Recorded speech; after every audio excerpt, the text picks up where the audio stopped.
Good morning, ladies and gentlemen from China, and good evening, colleagues and friends from USA.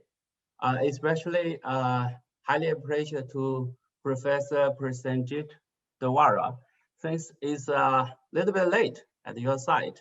Yeah. My name is Wang Jianbao from IHS at Peking University, as well as the Hong Kong Graduate School of Business School. Today, we are so glad to have Professor Prasenjit Dewara on this lecture for spiritual humanism.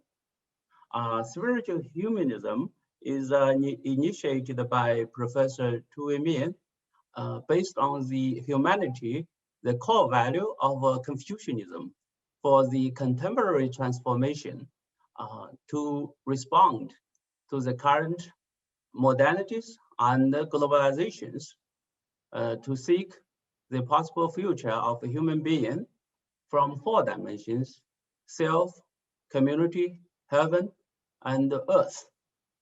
It's not secular humanism, but it's also not denying the superiority of heaven. So it's kind of a spiritual humanism. It's secular as sacred. Professor Prasenjit Dewara is Oscar Tang Chair of East Asian Studies at the Duke University. He was born and educated in India and received his PhD in Chinese history from Harvard University under the supervision of Professor Philip Alden Quinn Kongfei. He was previously professor and chair of the Department of History and chair of the Committee on Chinese Studies at the University of Chicago. Subsequently, he became Raffles Professor of Humanities and Director of Asia Research Institute at the National University of Singapore. In 1988, he published Culture, Power, and the State, Rural North China, 1900 to 1942, which won the Fairbank Prize, 费正清奖 of the AHA, and the Levinson Prize of the AAS, 叶文森奖 USA. Among his other books are Rescuing History from the Nation, Sovereignty and Authenticity, 慢出国 and the East Asian Modern, and most recently, The Crisis of Global Modernity, Asian Traditions and a Sustainable Future. He has edited Decolonization Now and Then and co-edited a companion to global historical thought with Varun Murthy and Andrew Satori. His work has been widely translated into Chinese, Japanese, Korean, and the European languages, etc. Today, Professor Prasenjit Dewara will give a speech with the title as Spiritual Ecologies, Sustainability and Transcendence in Contemporary Asia. His problematic is roughly as following. The crisis of global modernity has been produced by human overreach that was founded upon a paradigm of national modernization. Today, 3 global changes: the rise of non-Western powers, the crisis of environmental sustainability, and the loss of authoritative sources of transcendence define our condition. So the physical salvation of the world is becoming the transcendent goal of our times, transcending national sovereignty. The foundations of sovereignty can no longer be sought in tunneled histories of nations. We are recognizing that histories have always been circulatory and the planet is a collective responsibility. So Professor Prasenjit Dewara will share his insightful views with us in the coming lectures. I think my introduction should be terminated after 4 or 5 minutes. So it's your turn, Pransenjit. Please go ahead. Yes, thank you very much, Jianbao. That was a very generous introduction, and you basically gave my lecture, so I can go away now. Or wait for the questions. But thank you very much, and thanks very much to Huang Qi and to my senior colleague and Professor Tu Ming, who is been very committed to the cause of humanistic values and planetary requirements and the needs. So I'm very pleased to give this talk at Beda, and I will. It's slightly long, so I will start right away.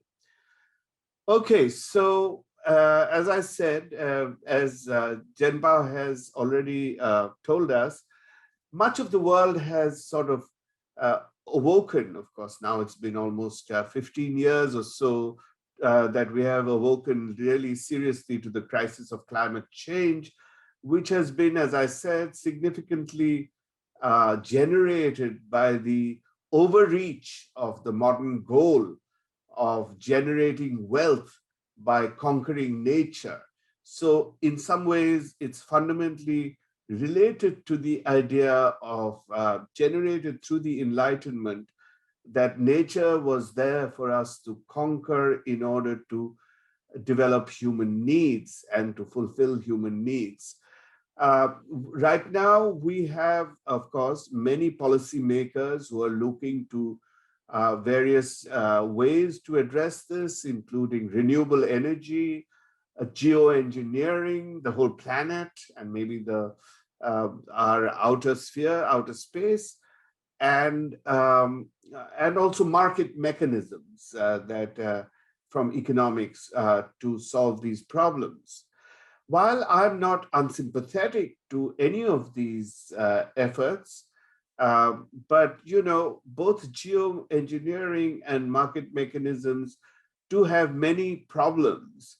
The one, of course, very important one in geoengineering is you don't know what effects it'll have, and it can certainly, as we have seen with experimental technologies, can produce very bad counter effects or counter finalities that we cannot anticipate. Market mechanisms do work in some respects, but ultimately it's a matter of governance and how do you negotiate interests, different interests of different groups and so on.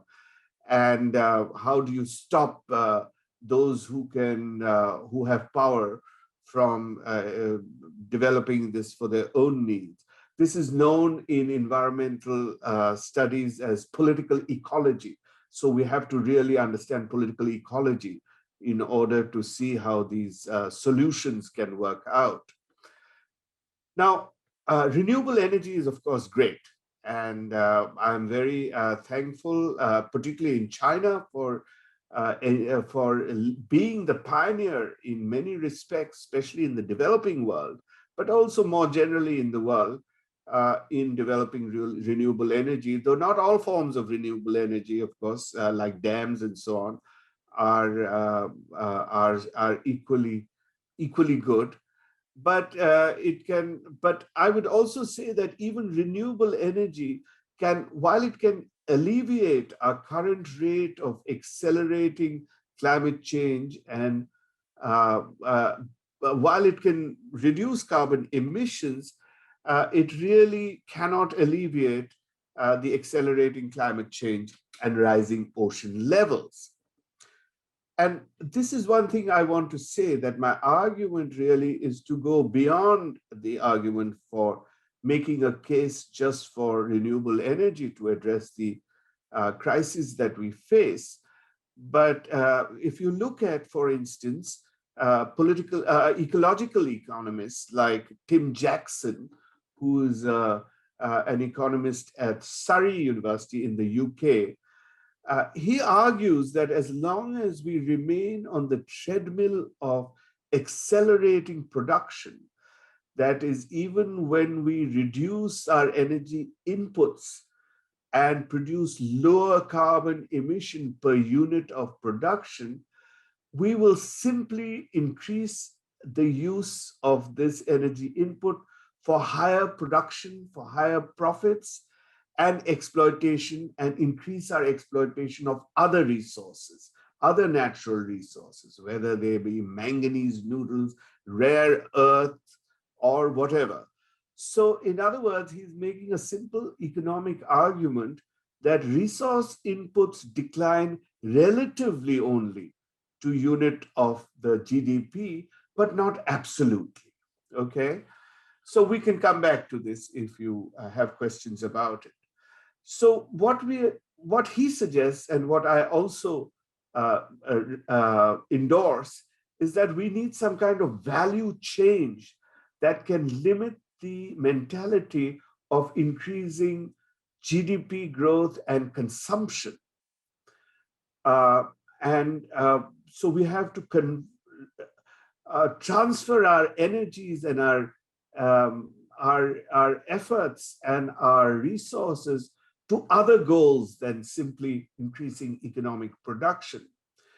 At the same time, of course, both he and also I believe that we need to continue to address the problem of poverty. You need a certain level of development and a certain level of income levels of satisfaction of our various needs, not only economic, but social and medical, as we're now seeing in so much of the world, health needs. We need to continue all this to address the problems of poverty. Now, ecologists have shown that changing our values from just GDP growth to addressing the problems of poverty, these are not two contradictory goals. Although many people feel that you have to increase production in order to address the problem of poverty, but we find that actually there is, with increasing production, there is increasing stratification, right? The rich become richer and the poor don't necessarily become better off, though sometimes they do, but there is increasing problem of stratification. So what someone like Tim Jackson argues is that this is a contradiction only if we remain committed to the idea of incessant growth, of ceaseless growth as the measure of prosperity. So how do you judge what is prosperity? Certainly you need a certain income level, a certain kind of provision of material goods, but you have to find some other way of defining what prosperity is other than increasing consumption and production of goods. And Tim Jackson considers, for instance, and we don't have time to go into this, Amartya Sen's argument of capabilities, that government should be invested in enhancing the capabilities of people to do various things and not just increase their thing.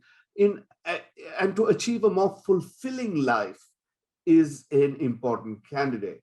And some of the practical measures that Tim Jackson, for instance, argues for is that there should be a lot more expenditure instead on social activities, on enhancing community activities, on enhancing sort of the ordinary pleasures and recreations of an individual life and their life in relation to community.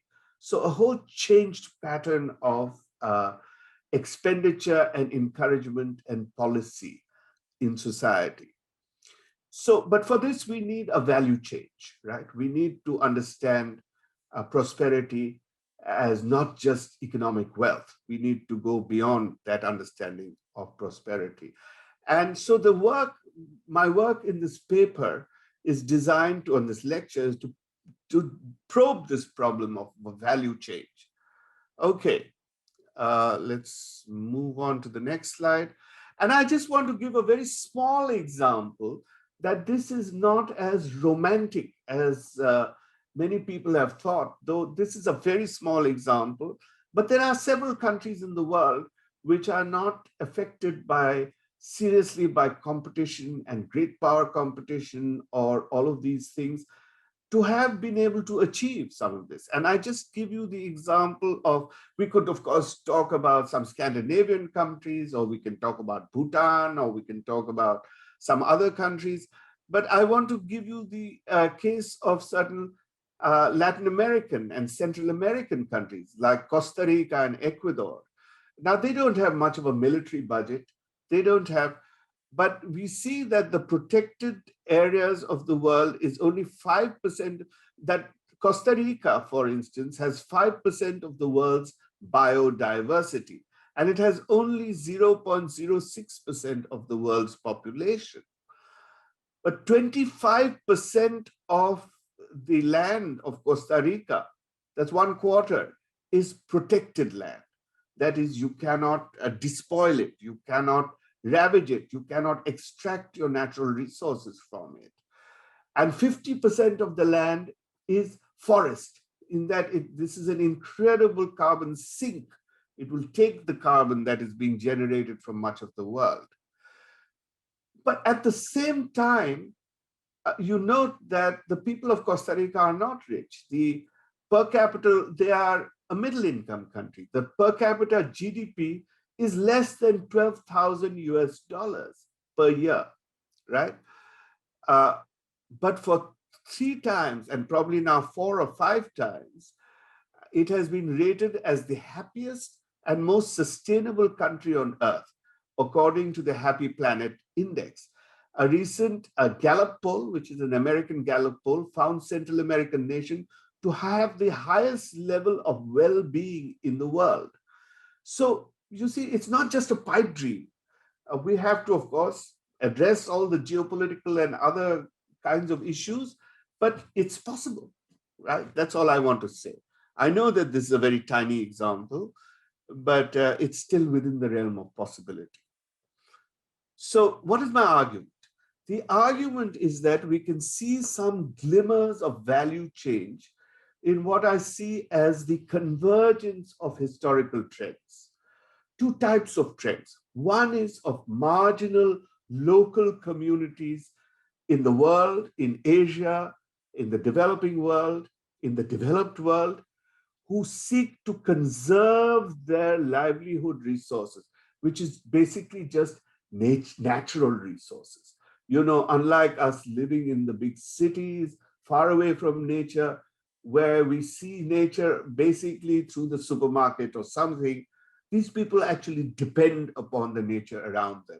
So the erosion of that nature makes a direct impact on their lives, right? For us, it's less direct. So these people, on the one hand, they are making certain moves. And on the other hand, modern groups, civic, religious, and scientific communities who are committed to environmental protection. So do we see them coming to some extent to the same kind of conclusions or to the same kind of agendas? Maybe agendas is too strong a word. Maybe we should use a word like a format, a common platform or something. This convergence, I will say, is very emergent. It's very weak. It is a weak historical force, but it is poised on, I believe, something very historically significant. It reflects a philosophical attitude and the possibilities of a sustainable life in opposition to the national modernization cosmology focused on the conquest of nature to feed unending wealth, right? Of incessant production and increases in production. To be sure, there, of course, this is not one group, this convergent force that I'm talking about. These are many different separated groups with many contradictions. It's a mosaic, many different elements of visions and interests. But my goal is to view this emergence from world historical patterns that are tied to the idea of transcendence, to ideas of transcendence. My final argument is that a concept of the sacredness or sacrality of nature not just in the abstract, but with some social, discursive, and legal, I would say, underpinnings, is emerging from this melange, from this mosaic. Okay. Let's go on here. So this is about transcendence. I can't even see my own title. Transcendence and circulatory history. Now, I have these in my last book and in some of the work that I have been doing, more recent work. Now, two very important concepts for me are the idea of circulatory histories and the idea of transcendence. So let me try to spell out what I mean by that, right? Transcendence is a position of knowledge. So I don't think of transcendence as something that is an omnipotent God out there. It is, I consider it a position of knowledge. It is what has been called by some philosophers as an meta-epistemic locus, right? It is something that may not be part of our it's how we think of what it is, right? So it is not necessarily an ontological being or God, but it's a locus, that is, we project some idea of a transcendent form. Humans project this idea of a transcendent form which has certain reality effects, right? So from that point of view, it is a perspective from which we can take a synoptic view of the world, distinguishing what Habermas calls the flood of phenomena from underlying essences, right? So in other words, this is a theory that was originally developed in the Axial Age school of thought. And it argued that in the 6th century BCE, once you had the Bronze Age and empires and so on, people began to think about the world much more from a wider perspective than from their local perspective. And this produced the philosophers, whether it's Confucius or the Buddha or the Jewish thinkers and so on of the time, or the Hellenic thinkers. They produced those thinkers who began to understand that there was something more, that there was some underlying forces, and that this had some greater power, gave them the ability to see the world from outside, as it were.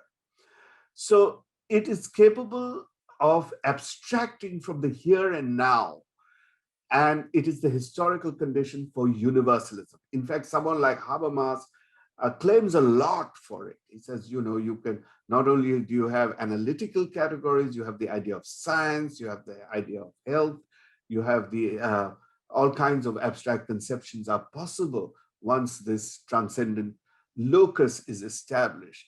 But I also want to say that this locus generates a kind of a reflexivity of the self and its position in relation to the transcendent source of authority. So the transcendent source becomes a source of authority, and it also generates one's self-reflection. Where do I stand in relation to authority? And ideas of truth, of absolute truth, of moral purpose, really develop from cultivating that transcendent, the stimulus provided by that transcendent idea, right? So it generates an agency of self in relation to the world. So it is, as it were, a source of ethics and ethical power. And it enables individuals and groups to, what we say, confront power with truth, right? The ultimate authority of truth in relation to power. Now, most historians have not paid much attention to this role of the transcendent in human history. But I believe that it plays a very important and powerful role that has been underestimated. For the first thing, the moment the idea of transcendence appears, you get power groups, whether these are religious power groups or political power groups, that seek to monopolize the authority of the transcendent, right? So you have, for instance, the church versus state. You have the Tianming idea, right? Who has Tianming, right? And this was contested between Confucians and the imperial state for most of Chinese history, and by Taoists and others as well, right? Who has the true Tianming? And but the Brahmins certainly dominated it in India, that they're the only ones who could interpret the transcendent authority. But at the same time, when you look at it historically, and this I believe is my contribution, you can see that this same source of transcendence generates the idea of renewal, of societal renewal. It challenges the existing authority, claiming that that authority did not live up to the original transcendent goals.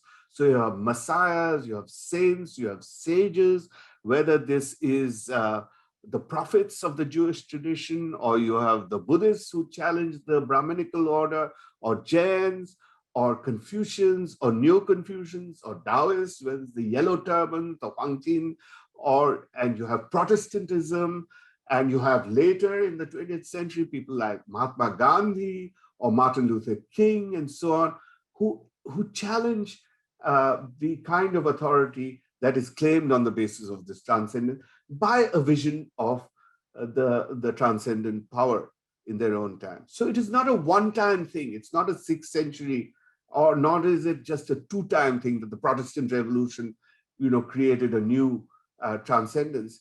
But it's a recurrent theme in histories across the world, and it's about renewal of society. So this transcendent locus is often underpinned by sacred authority, but it also has a strong rational side to it in many different societies, in different combinations, in different times, in different traditions. Sometimes the rationality is strong, and sometimes it's weak, and demand of sacrality is stronger, but very often sacrality and rationality are also intertwined, right? For instance, you have Max Weber talks about the intellectual religions of the East, where you don't have one single omnipotent God but more rational techniques of ethics or cultivation, ethical karma, shushen, what in Chinese you call shushen, or you have yogic practices, or you have meditative practices in approaching transcendent authority, right? In order to make your claims, But I want to move a little more speedily than I have been so far. Although the major problems of the world manifest themselves locally and can be addressed locally, but without this kind of universalist vision that the transcendent can give us, right? That the transcendent gives us for fellow humanity, or for our planet, for all existence in planet. Without this universal vision, this local addressal becomes a problem of kicking the problem somewhere else. It's not my problem, it's yours. This is what in environmental talk is called NIMBY. NIMBY is short for not in my backyard, right? So you want a chemical plant somewhere, you're not going to make it here, take it somewhere else. Now, is that going to solve the problem? No, because you need a more universal vision, right?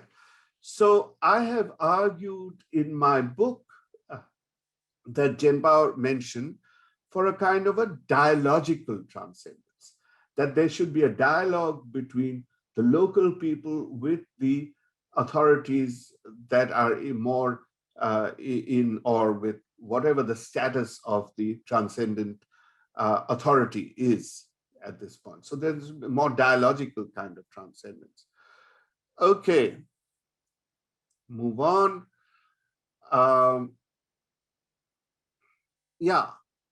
Transcendence and secular history. I can't see my own. One of the principal problems in addressing the universal problem, so is the problem of NIMBY, for instance, can be understood.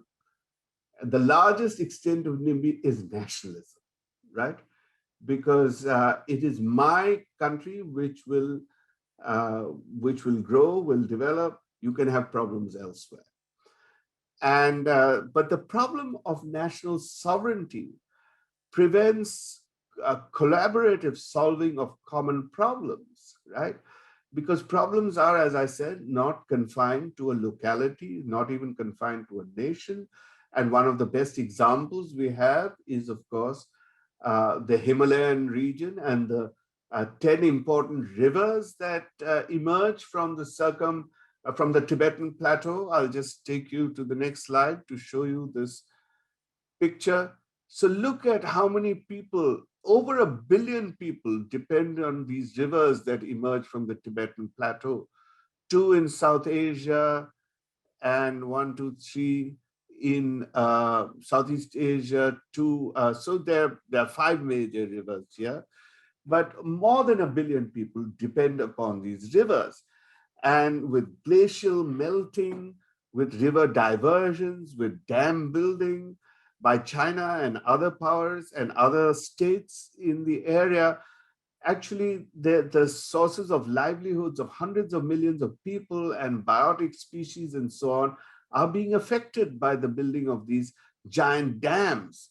Including in India, you have a lot of dam building, which is producing a lot of problems. And here you have, for instance, the plans on the Nu River or the Salween River, and the Mekong, or what in China is called the Lansang River, and several other rivers. And of course, we know on the Yangtze and so on. So we have to have a collaborative and intergovernmental cooperation as the basis of, and put aside questions of sovereignty on these kinds of matters. Now, history, the field of history, and I talk a little bit about circulatory history here, is a modern field of inquiry. Although, of course, we know that there have been forms of history, but the form of history that we now study and that we now pursue is a modern, its goals, its periodization, its grammar, its whole structure is a modern form. And it has been developed very much during the period of nation states as a means of claiming sovereignty, which prioritizes national interests over the planetary. In a way, the universal transcendence that pre-national religions had has been blocked at the nation state, which has become to some extent the highest transcendence and is mobilized for tribal capitalist competition, right? But I have argued in the last book and in several papers since then that histories are circulatory. I try to substitute the idea of a linear tunneled history of the nation or civilization with ideas of circulatory history. Now, what do I mean by circulatory history? By circulatory, I don't mean something that comes back in full circle. That was the original pre-modern understanding of history as returning in a cycle, right? You return to the golden age of Yao and Shun and things like that, right? Or in the West or in India, it's always a cyclical form. By circulatory, I think that you go from a history, a development that takes place in place A, moves to place B, moves to place C. There, in each of these places, it changes into something else. And from there, it sends to some other place. So it circulates. Sometimes it can come back in some ways. And let me give you a small example. If you look at how Marxism enters China, you can see that it comes from many different spaces, from France, from Japan, from Soviet Union, of course, most of all. And but once it comes as a working class movement, in China, it is converted into a peasant movement, right? By Maoist thinking. And the whole Marxist idea of a proletarian revolution becomes one of the countryside surrounding the cities, right?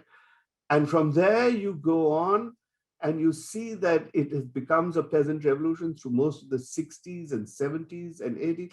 But by the time you get to the 90s and 2000s, it ceases to be a peasant revolution and becomes a tribal movement. If you look at parts of Latin America, look at parts of South Asia, Nepal, and so on, it is tribes. And I've written a paper on why and so on, but you can see how it's circulating and changing its form, but it still keeps a certain historical dimension. We still call it Marxism in some ways, right? We may call it Marxism, Leninism, Maoism thought. We may call it Che Guevara thought, or we may call it a Chiapas kind of thing. But it is how it circulates and changes around. And so, and of course, in some ways, Maoism is also gone back to China. So, you have these kinds of circulatory ways. And, but what I want to argue is that events, when they take place, they just don't take place in one event. They disperse over space and time. A major war can have very distant effects on prices or political alliances in a third place, right? And can change that. And I give the example of my own personal history, not my personal history, my ancestral history. I am from, to go back to this slide, from this region of India called Assam or Assamu, which is, you can see that this is the Zangpo River. Here it begins to be called the Brahmaputra River. But a lot of this place is like the Yunnan of India, and Yunnan is actually very close to here, right? This is the Yunnan of India. And you also have many minority groups, what in China you call minority groups around here. But I'm from the plain area, which is like the equivalent of the Han Chinese in India, right? The Hindus of this area. And what is my ancestry? If I look at it, when we talk to my lineage genealogies and so on, they say, oh, we come from central India, this, that, and the other. But if you look at it, you see that this area was actually kept separate in the medieval period. In the ancient period, it was part of the Hindu empires, but in the medieval period, it was dominated by a group called the Ahoms. And the Ahoms were none other than a very important vassal of the Dailue or the Dali people, right? When the Mongols conquered the Dai more or less went to Thailand and became the Thais, and the Ahoms went westwards to the Brahmaputra Valley and settled there. And there they Hinduized themselves, they Sanskritized themselves, but they mixed a lot of Southeast Asian elements. And to this day, you can find many Thai Dai elements among the Ahoms. And I'm a product of that mixing, right? So you can see how circulatory is. Mongol invasion, suddenly, I'm here, right? So, I just wanted to give that example to see how people have very mixed origins if you push further back. And that is part of the circulatory history that you have to try and understand. I can talk a lot more about it. It's not just the historical events that disperse, it is also networks that carry them. And these networks are not just of people, they can be of microbes, like the corona virus or these other things, or the plague or whatever. So, and we can also be, the narratives also change. So, less than 100 years ago, Japanese or British was celebrating certain events as world historical events. 50 years later, after Second World War, those things are seen as objects of utter shame, right? These were imperialist conquests. And the Japanese students and British students have to study them as shameful, not as so history changes and it circulates and it moves in different kinds of way, right? So history, I argue, is a shared planetary heritage. We need to realize transcendence at a planetary level to match the global nature of human history and the fact that problems humans have created, right? We have to match our historical understanding to the planetary nature of the world as it has been in recent centuries. So can we elevate sustainability to a transcendent ideal? Is it possible to make sustainability a kind of a axial goal, as it were, right? A transcendent goal. The main obstacle, as I have tried to impress, is the imperative of national leaders to not sacrifice national interests, right? Although, of course, capitalism is the one that does exploit nature most of all, but ultimately, this capitalism is supposed to be controlled by our political systems that we have derived. So it's nationalism in the political system that is often, political leaders are often scared to pull away because they will lose what they think is their popularity or the basis of their existence and so on. So we have, for example, an argument, a statement made by Mutsuyoshi Nishimura, who was the former chief climate negotiator for Japan in the Kyoto Protocols and later too. His proposal was very simple. Governments should collectively own the capped carbon budget, which was, when it was 15 years ago, 10 years ago, 660 billion gigatons in CO2 emissions between 2010 and 2050. Carbon credits should be auctioned off on the polluter pays. Whoever wants to emit carbon can emit carbon within this quota, within this limit, and then they have to pay for it. They have to pay in terms of regenerating nature. And he also has handicaps for developing countries and so on. So it was quite a win-win proposal. But despite the enormous global support from environmental activists and others, his plan always faced this so-called nationalism problem, national mitigation obligation from both the developed and developing countries. So China would not do it unless the US did it because, they have different criteria, who is polluting more per capita or historically or whatever. Now, of course, we reached an important milestone in the Paris conference of 2015, the COP21, to set a global limit of warming to less than 1.5 degrees. It was a very promising beginning, but we have to realize that these were voluntary. There was no mandate. And of course, the first thing that happened was that the US pulled out, right? In 2017, Trump came to power and he said, forget it, I'm not abiding by any of this. And China has been, of course, much better, but also has not been very clear on these many of these goals. Now, I want to say that although, of course, governments and intergovernmental agencies are officially leading this effort, but the original impetus and the continued push to achieve these goals is really through global civil society. That is the main pressure group behind these efforts. NGOs, quasi-government agencies, I'm not setting them against each other, but they cooperate. They have to cooperate with each other. Private-public initiatives and so on.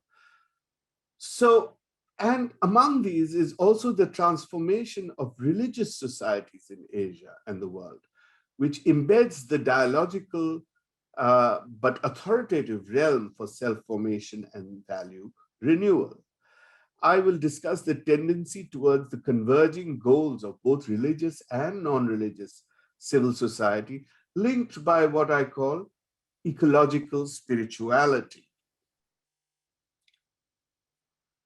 So we can think of alternative historical cultural movements now that have been going on, the undercurrents of these circulatory movements for a kind of spiritual environmentalism for almost 200 years.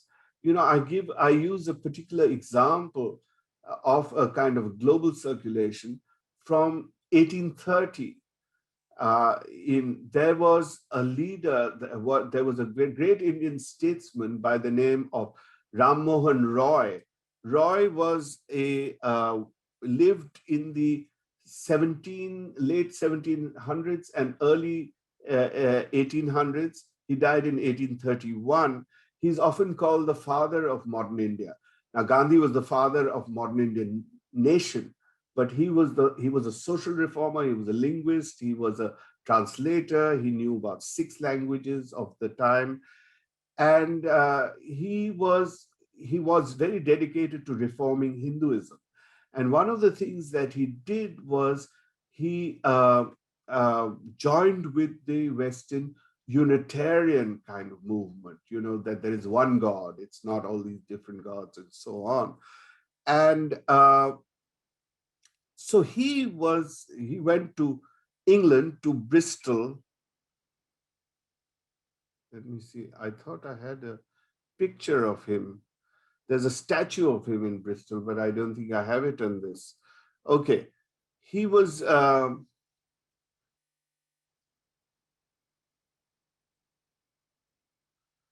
so he was in England. I saw this little piece of information, this fragment in Boston when I was doing my research there, that on the backside was a historical document which said that Ram Mohan Roy is coming to Salem, Massachusetts, to Boston, which originally had a lot of traffic with China and India and so on, in the opium traffic also.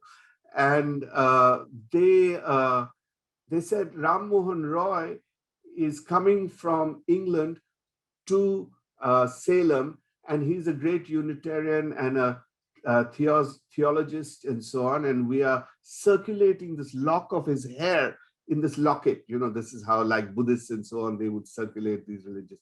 These were Americans. And actually, I found out that this was the period of the American transcendentalists. Those like Thoreau and Emerson and those thinkers who were very influenced by Chinese and Indian thought, of transcendental thought, and of a higher consciousness. And they had read both some Chinese translations, but they had read Ram Mohan Roy's translations of the Gita and the Vedas and so on.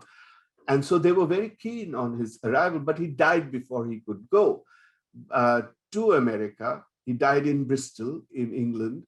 And but the influence of the transcendentalists was very important in developing certain American ideas, for instance, of civil disobedience, of non-cooperation, of the importance of nature and natural life. And this was, of course, most famously expressed by Thoreau, who was one of the greatest American transcendentalists, who also developed the idea. We can call him the first environmentalist in America, right? And it was after him that you get the Sierra movement, the protection of national parks and so on, and the whole deep ecology movement in America and in much of the rest of the world that circulates from there. But he also developed an idea of civil disobedience, that if you do not agree morally because of your own transcendent self-reflection, you can oppose a government's injustice. And this came to be known as civil disobedience. Now, it's very interesting when Gandhi translated his term satyagraha to oppose the British. In English, he translated it as, it's called truth force, right? The force of truth. In English, he said he would use the word civil disobedience from Thoreau via Tolstoy. And this then becomes a very important element, of course, in the Indian movement. And then it comes back to America again with Martin Luther King, who, very interesting, uses civil disobedience for his civil rights movement, but says he does not, his hero is not Thoreau, it is Gandhi. So you can see the circulatory form of these ideas, of course, made possible with a lot of material circulations that come back and forth.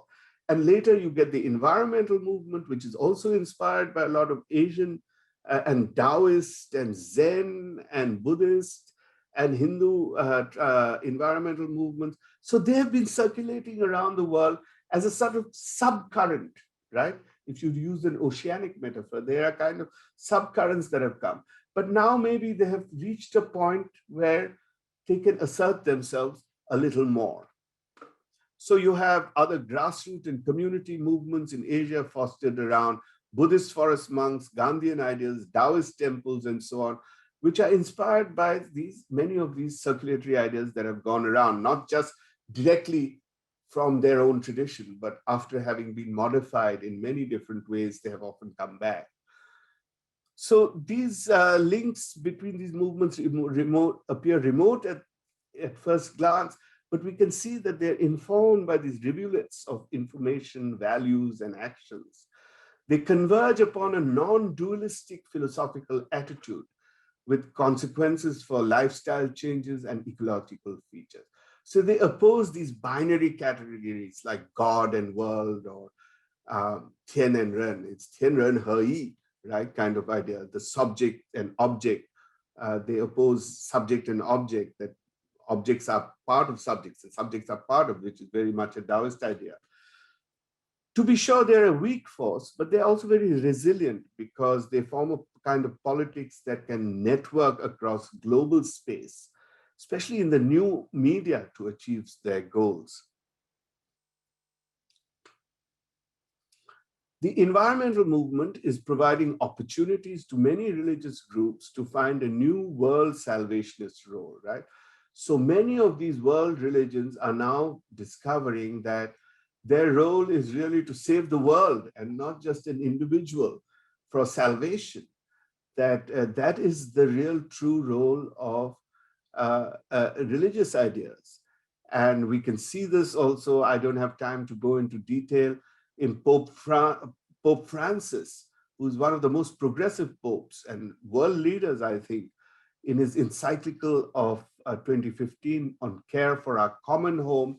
And I don't have time to go into, but it's a very interesting discussion of how he changes in some fundamental ways Christian theology to make it more about environment than about, and the planet, than about the other world. Or he links them in very interesting ways.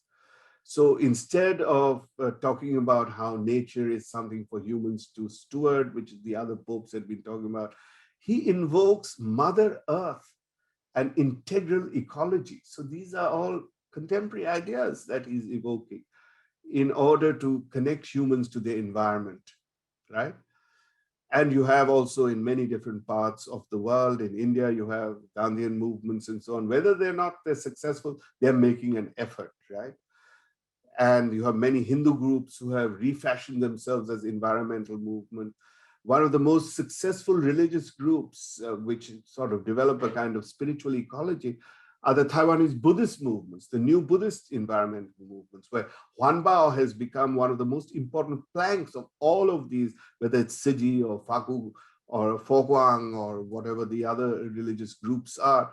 It's become very important, and it's had, of course, an effect on the other societies and associations that are involved with them. Okay, and of course in Southeast Asia, I'll just give one example from Southeast Asia because I was personally involved with them. This is this movement that is called the avatars in Cambodia, right? And the avatars are people who live in this beautiful forest called the Prelang forest.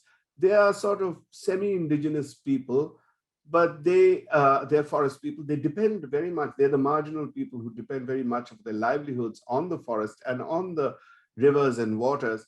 But of course, there's been a lot of dam building and a lot of deforestation, and their livelihood has been completely threatened. And from 2000, they have been protesting regularly in Phnom Penh, the capital of Cambodia's main communist square, demonstrating for their cause. And since they are sort of indigenous people, forest peoples, they used to protest in their style, right? In their form of petitions, of prayers, of ritual activities, and so on. And they've been doing this regularly till 2010, and people didn't pay much attention. Then after 2010, they followed many other indigenous groups in Latin America, in South Asia, and so on. After the movie Avatar came out, how do they translate Avatar in Chinese? Do we know? Anyway, I'm sure you all know the movie Avatar, and it was a very interesting moment of circulatory history, because of course these people know what Avatar means in the Sanskrit. It means a reincarnated being. But in the Hollywood version, Avatar is about, as you know, an environmental story where there are these Navi people, these blue people here. If they're people, I don't know what they are supposed to be, but they're being exploited by by huge capitalist forces and so on. And so what they did is they called themselves avatars. And suddenly they depicted themselves like these Navi people. This is, by the way, on the cover of my book also. And this got them global attention. And suddenly all the youth in the Cambodian universities and students and colleges, all the civil society groups across the nation and global civil society began. And that's how I heard about them also. And then I went to investigate them, and they managed to put off dam building. They're now policing their own forests, and they have gotten a lot of rights. But, you know, they're always threatened. But for 10 years, they have managed to succeed. So this is the same people. And then I met them in this conference. That's me. That's me with the bald head here. But these people, some of these people were, in fact, this person who was speaking was on the cover of the book as well. So I met them, and they talked about how they engage in this kind of protection of the forest through religious rites, through Buddhist ideas, and so on. And here you have, again, you see the devastation that has been created